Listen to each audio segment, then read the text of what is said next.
Hello friends, स्वागत है आपका आपके अपने यूट्यूब चैनल एम के लर्निंग अड्डा पर। हिंदी व्याकरण के छंद शीर्षक में आज हम लाए हैं 20 महत्वपूर्ण प्रश्नों की श्रृंखला। इसमें ऐसे प्रश्न शामिल किए गए हैं जो विभिन्न परीक्षाओं में पहले पूछे जा चुके हैं। ये सीरीज आपके लिए बहुत ही महत्वपूर्ण रहने वाली है। इसमें रिवीजन के तौर पर आपके लिए कुछ समय दिया जाएगा जिससे कि आप अपने आंसर सोच सकें, और ये हमारा रिवीजन कराने का बहुत ही बेहतर माध्यम है। इससे पता चलेगा कि आपने हमारी वीडियो से कितना सीखा, और प्रश्न के जितने भी आंसर हैं वो हमारी पिछली वीडियो में छिपे हुए हैं। अगर आपने पिछली वीडियो हमारी ध्यान से देखी होगी तो आपको अपने आंसर देने में कोई दिक्कत नहीं होगी। और आपके कितने आंसर अगर सही बैठ रहे हैं तो आप उन्हें कमेंट्स में लिखकर हमें ज़रूर अवगत कराएं। तो चलिए शुरू करते हैं आज के प्रश्नों की श्रृंखला। छंद से संबंधित आज की महत्वपूर्ण प्रश्नों की श्रृंखला का पहला प्रश्न आपकी स्क्रीन पर ये रहा। पहला प्रश्न, छंद का सर्वप्रथम उल्लेख कहाँ मिलता है? का ऋग्वेद में, खा यजुर्वेद में, गा सामवेद में, घा उपनिषद में। बहुत ही सरल प्रश्न, क्योंकि इसके बारे में हमने सबसे पहली वीडियो की शुरुआत में ही बता दिया था। तो इसके जो ऑप्शन हैं वो का ऋग्वेद, खा यजुर्वेद, गा सामवेद, घा उपनिषद। तो आप अपने उत्तर चुनिए। तो इसका जो राइट आंसर होगा वो होगा का ऋग्वेद। छंद का सर्वप्रथम उल्लेख ऋग्वेद में मिलता है। बढ़ते हैं दूसरे प्रश्न की ओर। निम्नलिखित में से सममात्रिक छंद का उदाहरण कौन सा है? का दोहा, खा सोरठा, गा चौपाई, घा ये सभी।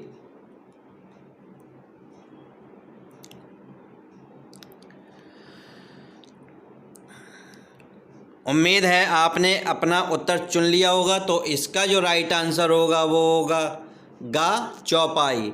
चौपाई सममात्रिक छंद का उदाहरण है, जबकि दोहा और सोरठा ये दोनों अर्ध सममात्रिक के उदाहरण हैं और चौपाई सममात्रिक छंद के उदाहरण हैं। बढ़ते हैं अगले प्रश्न की ओर। प्रश्न नंबर 3, मूक होई वाचाल पंगु चढ़ई गिरवर गहन, जसु कृपा सो दयाल दिरवहु सकल कलिमल दहन।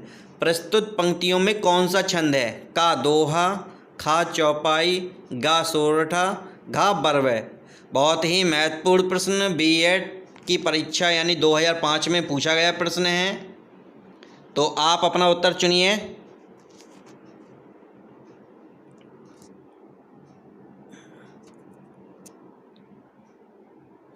उम्मीद है आपने अपना उत्तर चुन लिया होगा। तो इसका जो राइट आंसर होगा वो होगा गा सोरठा। ये सोरठा का उदाहरण है। बढ़ते हैं अगले प्रश्न की ओर। प्रश्न नंबर 4, छंद कितने प्रकार के होते हैं? का 2, खा 3, गा 4, घा 5। ये भी बीएड 2005 में पूछा जा चुका है। बहुत ही सरल प्रश्न।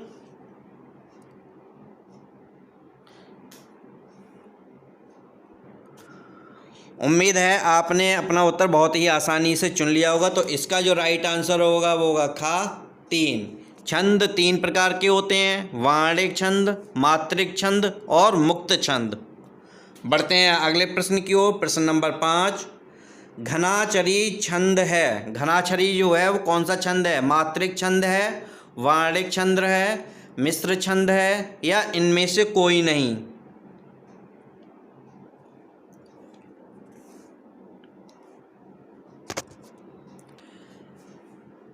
तो इसका जो राइट आंसर होगा वो होगा खा वाणिक छंद।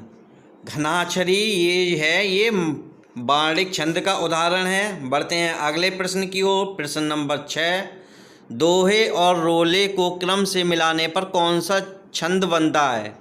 ये भी प्रश्न बीएड 2005 में पूछा जा चुका है। इसके ऑप्शन हैं हरिगीतिका, कुंडलिया, सवैया या बरवे। आप अपना उत्तर चुनिए।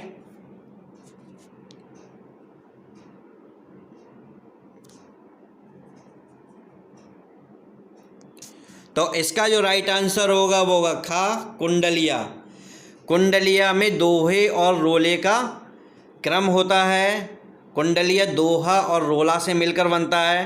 कुंडलिया में कुल 6 चरण होते हैं। बढ़ते हैं अगले प्रश्न की ओर। प्रश्न नंबर 7, निराला की कविता, जूही की कली उदाहरण है। कौन से छंद का उदाहरण है ये? वार्णिक छंद, मात्रिक छंद, मुक्त छंद या इनमें से कोई नहीं?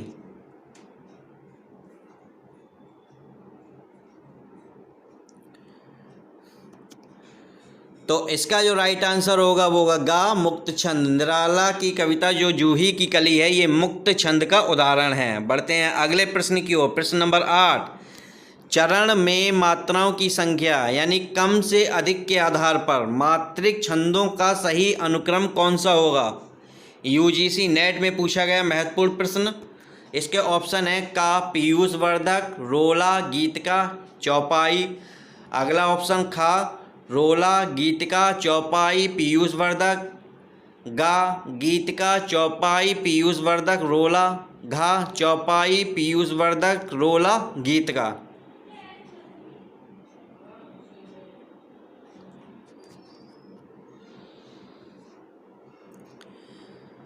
तो इसका जो राइट आंसर होगा वो होगा घा, चौपाई, पीयूष वर्धक, रोला, गीतिका। मात्राओं की संख्या यानी कि क्रम से कम से अधिक की ओर, कम से अधिक की ओर जब चलेंगे तो चौपाई, फिर पीयूष वर्धक, फिर रोला, फिर गीतिका, ये मात्राओं का सही क्रम होगा। बढ़ते हैं अगले प्रश्न की ओर। प्रश्न नंबर 9, जिस छंद में वार्णिक या मात्रिक प्रतिबंध ना हो वह छंद क्या कहलाता है? वार्णिक छंद कहलाता है, मात्रिक छंद कहलाता है, मुक्त छंद कहलाता है या इनमें से कोई नहीं?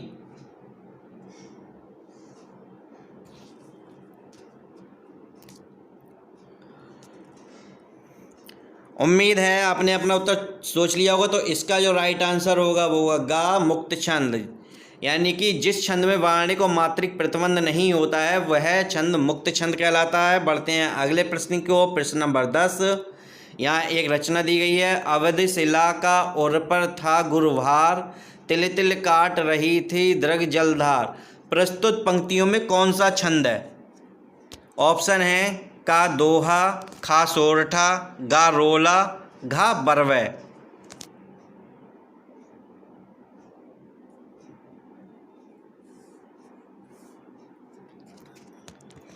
तो इसका जो राइट आंसर होगा वो होगा घा बरवै।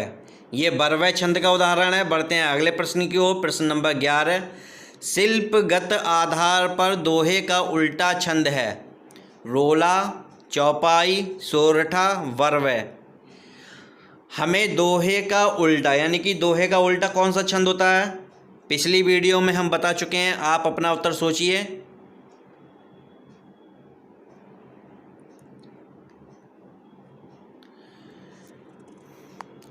उम्मीद है आपने अपना उत्तर सोच लिया होगा। तो इसका जो राइट आंसर है वो है गा सोरठा। दोहा का जो शिल्पगत आधार पर विपरीत होता है वो होता है सोरठा। बढ़ते हैं अगले प्रश्न की ओर। प्रश्न नंबर 12, कोई भी छंद किसमें विभक्त रहता है? चरणों में, यति में, दोनों में या इनमें से कोई नहीं?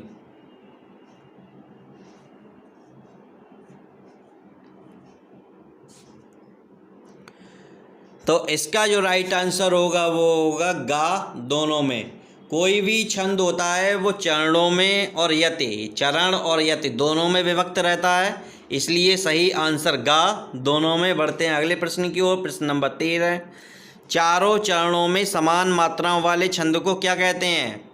रेलवे की परीक्षा में पूछा जा चुका प्रश्न है ये, 2000 में पूछा गया था। ऑप्शन है का सममात्रिक छंद, खा विषम मात्रिक छंद, गा अर्धसम मात्रिक छंद, घा ये सभी।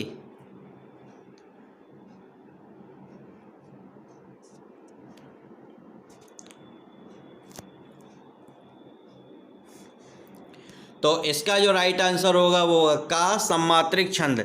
यानी कि जिस छंद में चारों चरणों में समान मात्राएं होती हैं, समान मात्राओं वाले छंद को क्या कहते हैं? सममात्रिक छंद। बढ़ते हैं अगले प्रश्न की ओर। प्रश्न नंबर 14, रहमन पानी राख ये बिन पानी सब सून, पानी गए न उबरे मोती मानुष चून।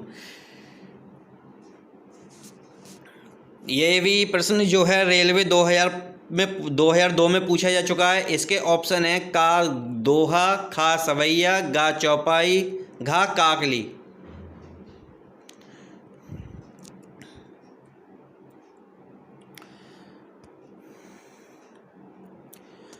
तो इसका जो राइट आंसर होगा वो होगा का, दोहा।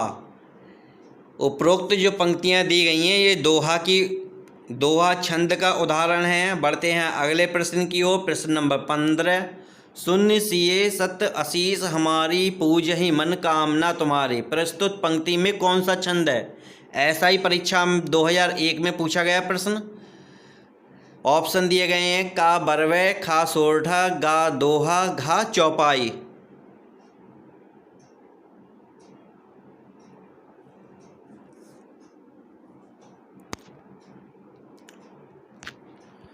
तो इसका जो राइट आंसर होगा वो होगा घा चौपाई। उपरोक्त जो पंक्तियाँ दी गई हैं वो चौपाई का उदाहरण है। बढ़ते हैं अगले प्रश्न की ओर। प्रश्न नंबर 16। नहीं पराग नहीं मधुर मधु, नहीं विकास यही काल, अली कली ही 100 बंधियों आगे कौन हवाल। बीएड 2000 में पूछा गया प्रश्न। ऑप्शन है का दोहा, खा सोरठा, गा बरवे, घा छप्पे। आप अपना उत्तर सोचिए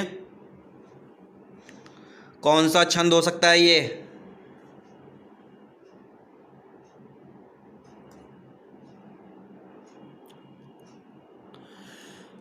तो इसका जो राइट आंसर होगा वो होगा का दोहा। ये दोहा का उदाहरण है। बढ़ते हैं अगले प्रश्न की ओर। प्रश्न नंबर 17। जिस छंद के पहले तथा तीसरे चरण में 13-13 तथा दूसरे और चौथे चरण में 11-11 मात्राएं होती हैं वह छंद क्या कहलाता है? बैंक में पूछा गया प्रश्न। ऑप्शन है का रोला, खा चौपाई, गा कुंडलिया, घा दोहा।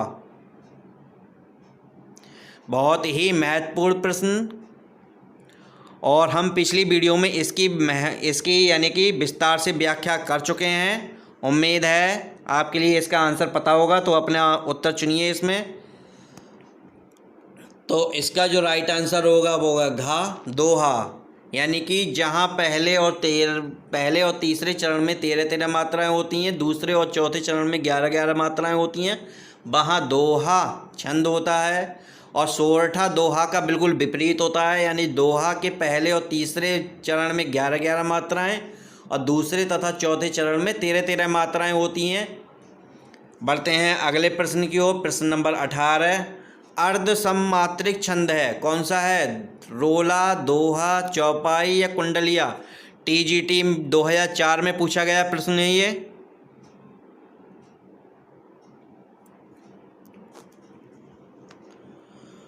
उम्मीद है आपने अपना उत्तर सोच लिया हो। तो इसका जो राइट आंसर होगा वो होगा खा दोहा। अर्धसम मात्रिक छंद का उदाहरण कौन सा है? ये दोहा है। बढ़ते हैं अगले प्रश्न की ओर। प्रश्न नंबर 19। चौपाई के प्रत्येक चरण में मात्राएं होती हैं। बहुत ही सरल प्रश्न, टीजीटी 2004 में पूछा गया था ये प्रश्न। ऑप्शन है का 11, खा 13, गा 16, घा 15। तो चौपाई के प्रत्येक चरण में कितनी मात्राएं होती हैं ये भी हम अपनी पिछली वीडियो में बता चुके हैं। तो उम्मीद है आपने अपना उत्तर सोच लिया होगा। तो इसका जो राइट आंसर है वो है 16। चौपाई के प्रत्येक चरण में 16 मात्राएं होती हैं। आज की सीरीज का अंतिम प्रश्न, वीर या आला किस जाति का छंद है? वाणिक छंद, मात्रिक छंद, मुक्त छंद या इनमें से कोई नहीं। वीर या आला किस जाति का छंद होगा ये?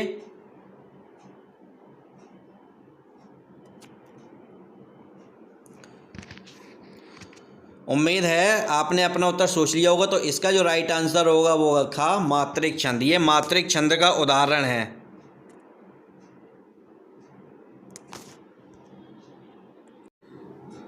तो दोस्तों आज की प्रश्नों की श्रृंखला में आपके कितने प्रश्न सही बैठे कमेंट्स में ज़रूर बताएं। और आज की प्रश्नों की श्रृंखला आपको कैसी लगी ये भी कमेंट्स में ज़रूर बताएं। वीडियो अगर पसंद आई हो तो लाइक और शेयर अवश्य करें। चैनल को सब्सक्राइब नहीं किया है तो चैनल को सब्सक्राइब करें, जिससे कि हमारी ऐसी ही आने वाली वीडियो का नोटिफिकेशन आपको मिलता रहे। वीडियो पर अंत तक बने रहने के लिए आप सभी का धन्यवाद।